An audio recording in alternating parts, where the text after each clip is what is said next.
Saúdo você, meu amado irmão, minha amada irmã, com a santa graça e paz do Senhor Jesus. Bem-vindos! Estamos aqui mais uma vez nesse lugar aberto, esse lugar gostoso, para refletir sobre a palavra de Deus, sobre a mensagem de Cristo, a mensagem que o nosso Salvador tem para a gente. Se inscreva no nosso canal se você gosta de ouvir essas mensagens bíblicas, esse tipo de reflexão. E hoje eu vou trazer um vídeo falando a respeito das evidências sobre a ressurreição e antes também a morte de Jesus. O que nós podemos trazer de comprovação que Jesus realmente ressuscitou? Obviamente que isso também envolve um pouco de fé. Não basta apenas a gente ir com a mente fechada para aprender qualquer tipo de coisa, por mais comprovada que ela seja. Então abra o seu coração, abra a sua mente, mentalize na palavra de Deus, peça a Deus que possa abrir o seu coração e vem comigo em mais uma explicação aqui no nosso canal Aprendendo Bíblia. Bom, para começar, a gente poderia citar um historiador judeu chamado Flávio Josefo, que viveu ali no primeiro século após Cristo. Flávio Josefo era judeu, jamais se converteu ao cristianismo e ele fez um relato em um dos seus livros a respeito de Jesus. Ele diz assim: havia um homem, no grego está ginestai, um homem chamado Jesus Cristo, que morreu pelas mãos de Pôncio Pilatos, o mesmo relato que está na Bíblia, só que desta vez relatado no primeiro século por esse historiador judeu. Inclusive há cópias deste livro de Flávio Josefo que são até na tradução árabe, e está lá essa mesma passagem. Existia um homem chamado Jesus Cristo que morreu pela mão de Pôncio Pilatos e que, segundo seus discípulos, ele ressuscitou ao terceiro dia e apareceu a muitos. Essa é uma evidência que naquela época, sim, se falava muito a respeito da ressurreição de Jesus Cristo. O que mais nós podemos falar a respeito de evidências que nós temos sobre a ressurreição de Jesus? Bom, uma das coisas que sempre me comove no Evangelho é que Jesus Cristo ele veio trazendo uma mensagem e fazendo de certa forma uma propaganda, entre aspas.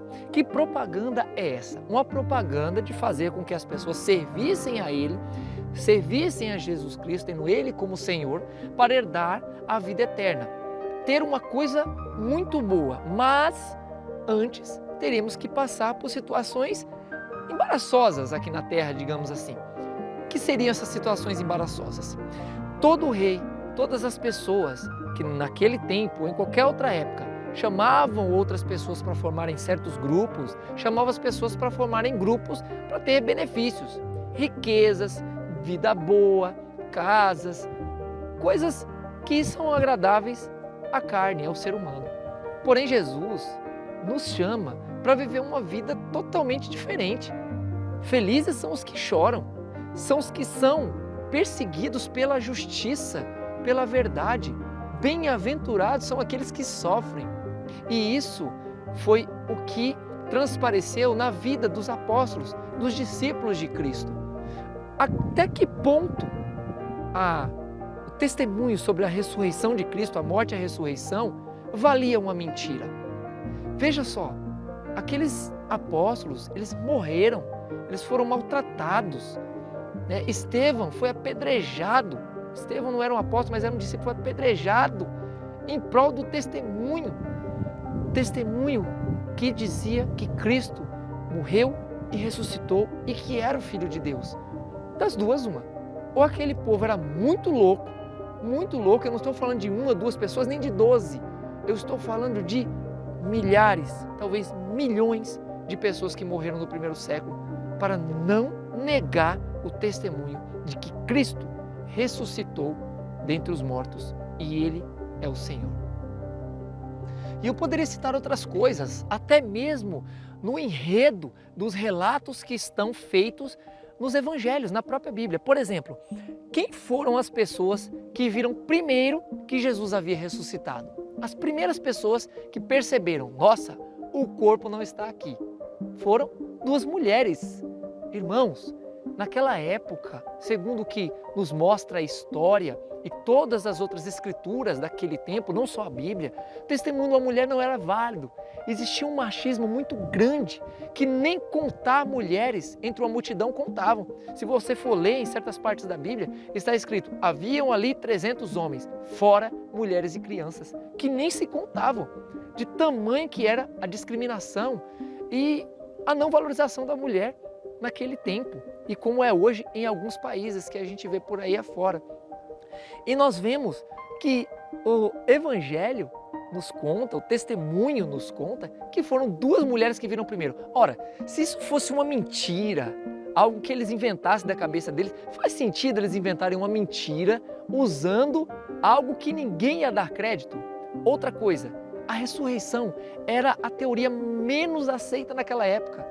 Existiam pessoas que aceitavam teorias como a reencarnação, como uma alma que vem de outro lugar e incorpora em outro corpo.